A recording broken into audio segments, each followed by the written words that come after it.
Good morning बच्चों, SC academy की online classes में आप सभी का स्वागत है। आज अपने क्लास 9th में आगे जो अध्याय 3 है इसका पार्ट फर्स्ट पढ़ेंगे। लास्ट वीडियो में अपने जो लेसन नंबर 2 था उसे कंप्लीट किया था, अपने उसके क्वेश्चन आंसर किए। आज इस वीडियो में अपने नया अध्याय स्टार्ट करेंगे, लेसन 3, जिसका नाम है परमाणु एवं अणु। तो ये परमाणु और अणु के बारे में इस अध्याय में बताया जाएगा आपको। तो आपने देखा होगा कोई भी पदार्थ अपने आसपास या अपने खुद के बारे में सोचें तो प्रत्येक जीव है या कोई वस्तु है जो वो अनेक छोटे छोटे कणों से मिलकर बनी होती है। वो कण ही आगे मिलकर बड़े अणुओं का निर्माण करते हैं, फिर पदार्थ बनता है। तो इस तरह से वो जो पदार्थ बना है वो छोटे परमाणुओं और अणुओं से मिलकर बनता है। तो इसमें सबसे पहले आपको पता होना चाहिए कि परमाणु किसे कहते हैं। तो परमाणु सूक्ष्मतम ऐसा कण है, जब आप किसी चीज को तोड़ते हो तो एक ऐसी स्थिति आएगी जब उसे आप और विभाजित नहीं कर सकते, तो वो अविभाजित कण ही क्या होता है, परमाणु होता है।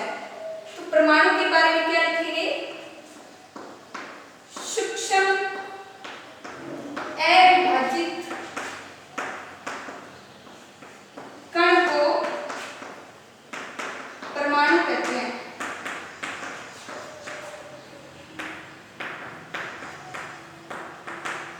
अविभाजित कण होगा वो क्या कहलाता है, परमाणु कहलाता है।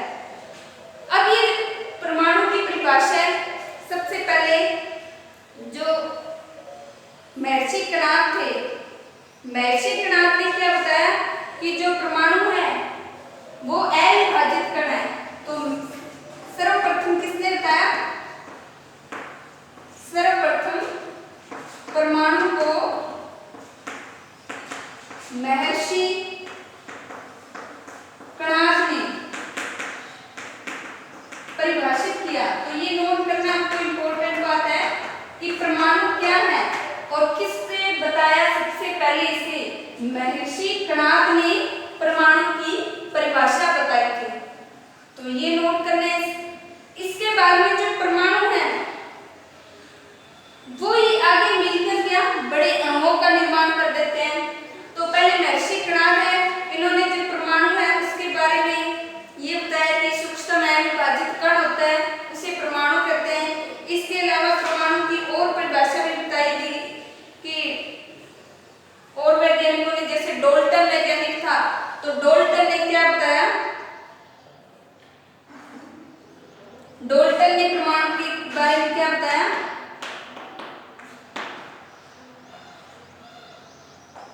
डाल्टन ने कहा कि परमाणु है ये क्या सूक्ष्मतम अविभाज्य कण है। तो डाल्टन ने भी इसे अविभाजित कण बताया, लेकिन डाल्टन ने परमाणु का सिद्धांत दिया। परमाणु सिद्धांत किसने दिया, डाल्टन ने दिया था। तो इस सिद्धांत के अनुसार इन्होंने कुछ परमाणु की महत्वपूर्ण बातें बताई थी। डाल्टन ने क्या परमाणु सिद्धांत के अनुसार परमाणु की कुछ बातें बताई। तो वो कौन कौन सी हैं उसके बारे में अपने नोट करते हैं।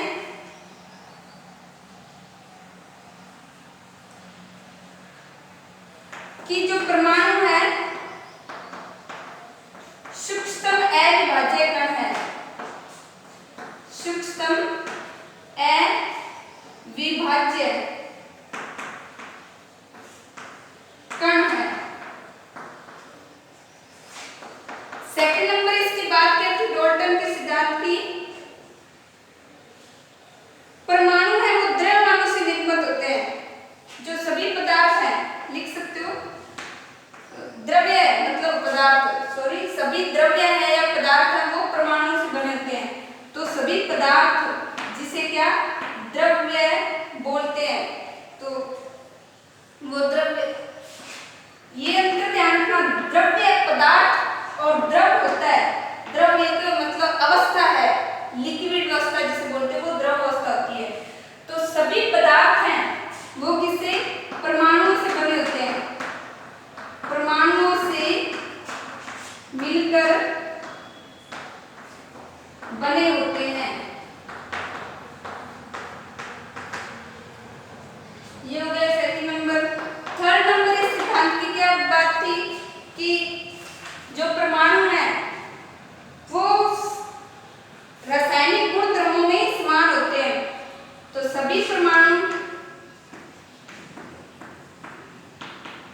इनका द्रव्यमान भी समान होता है, गुण द्रव्य होते हैं। सभी परमाणु का द्रव्यमान व रासायनिक गुण समान होते हैं।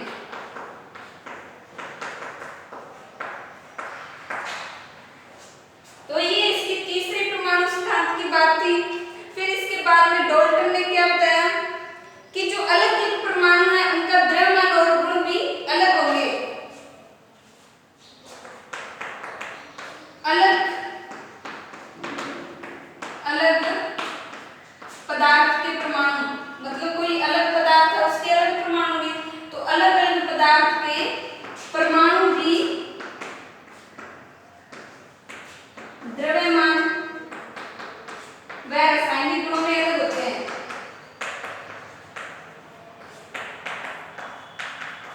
रासायनिक गुणों में अलग होते हैं। तो ये इसकी अगली जो पॉइंट है 4 नंबर, वो परमाणु सिद्धांत का ही है। इसके बाद में परमाणु सिद्धांत की आगे कौन सी बात है? परमाणु है वो छोटी संख्या के अनुपात में सहयोग करके यौगिक बनाते हैं। मतलब परमाणु मिलकर क्या बनाते हैं? परमाणु मिलकर निश्चित अनुपात में, जब परमाणु के किस रूप में मिलते हैं? जब परमाणु मिलकर यानी निश्चित अनुपात में मिलते हैं तो वे यौगिक बनाते हैं। तो यौगिक का उदाहरण भी देखें, जैसे NaCl है, इसमें सोडियम परमाणु के कण है और क्लोरीन परमाणु के कण है। तो छोटे छोटे परमाणु मिलकर क्या, जिनका निश्चित अनुपात होता है, वो यौगिक बनाते हैं। किसी भी यौगिक में जो परमाणुओं की संख्या है और उसके प्रकार निश्चित होते हैं। अगली बात क्या लिखनी है?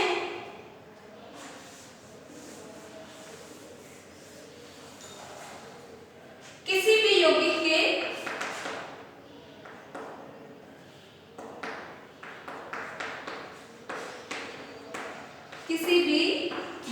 के यौगिक की परमाणु संख्या यानी परमाणुओं में जो संख्या है वो भी निश्चित होगी और प्रकार भी निश्चित होते हैं। परमाणु की संख्या व प्रकार निश्चित होते हैं।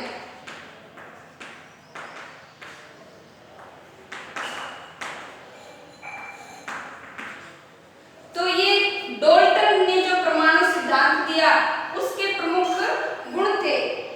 तो ये ध्यान रखना कि डाल्टन ने क्या परमाणुओं को सूक्ष्मतम अविभाजित कण बताया। अब परमाणु नाम भी किसने दिया था? परमाणु नाम डाल्टन ने दिया। डाल्टन ने दिया, ये ध्यान रखना इसमें, ये इंपॉर्टेंट है इसमें।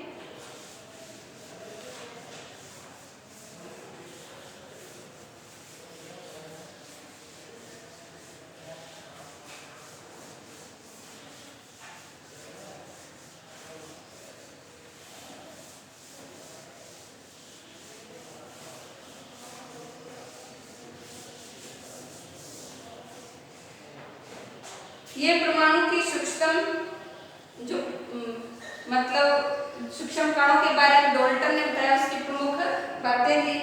इसके बाद में है जो परमाणु है उसके कुछ और नियम बताए गए हैं, उसके बारे में अपने बताएंगे। उससे पहले अपने पढ़ते कि परमाणु है वो किस प्रकार जुड़ते हैं, तो वो रासायनिक संयोजन के नियम होते हैं। तो परमाणुओं के बारे में अपने पढ़ते कि रासायनिक संयोजन है वो कैसे होता है, तो रासायनिक संयोजन के कुछ नियम होते हैं, तो नोट करेंगे। रासायनिक संयोजन के नियम, तो रासायनिक संयोजन के नियम ये पढ़ेंगे अपने। इसके बाद तो रासायनिक संयोजन में अपने पता है जब जो परमाणु है वह किस प्रकार जुड़ता है, उसके रासायनिक गुण क्या है, तो उसको जोड़ने के लिए या यौगिक बनाने के लिए कुछ नियम होते हैं, वो रासायनिक संयोजन के नियम कहलाते हैं। इसके अनुसार एक नंबर है द्रव्यमान संरक्षण का नियम। द्रव्यमान संरक्षण का नियम। सेकंड नंबर इसका नियम कौन सा है? स्थिर अनुपात का नियम, यानी परमाणु जब जुड़ते हैं तो उनका अनुपात कैसे रहता है, तो अगला है स्थिर अनुपात का नियम। ये रासायनिक संयोजन के नियम थे। तो इसमें सबसे पहले अपने पढ़ते हैं जो द्रव्यमान संरक्षण है उसका क्या नियम है। एक नंबर है द्रव्यमान संरक्षण का नियम। ये क्या होता है? इस नियम के अनुसार किसी भी परमाणु का द्रव्यमान है वो निश्चित रहता है, यानी न तो द्रव्यमान को अपने उत्पन्न कर सकते हैं न ही नष्ट कर सकते हैं। इसके अनुसार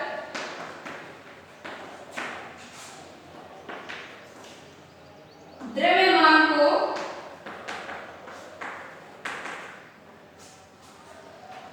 न तो नष्ट किया जा सकता है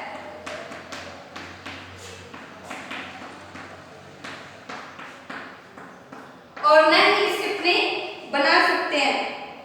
न तो नष्ट कर सकते हैं और न ही निर्माण कर सकते हैं।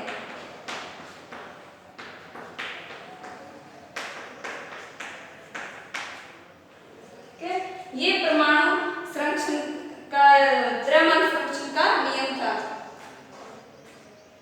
तो अपने कोई भी यौगिक बनाएंगे उनका द्रव्यमान निश्चित रहेगा, चाहे वो कोई आप जैसे H2O है, इसका परमाणु द्रव्यमान जितने इसके परमाणु का द्रव्यमान था वो दोनों टोटल हो जाएंगे, उतना ही रहेगा। इसे नए किसी और यौगिक में, अब यह हाइड्रोजन है, इसे किसी और यौगिक में जोड़ दें, जैसे अपने इसे स्वतंत्र कर देंगे तो भी इसका द्रव्यमान नहीं बदलेगा, उतना ही रहेगा। और यदि इसे ऑक्सीजन से जोड़ दिया तो भी ये क्या, इसका कोई मतलब द्रव्यमान नहीं बदलेगा, उतना ही रहता है। तो ना तो अपने द्रव्यमान को उत्पन्न कर सकते हैं ना ही नष्ट कर सकते हैं। ये द्रव्यमान संरक्षण का नियम है।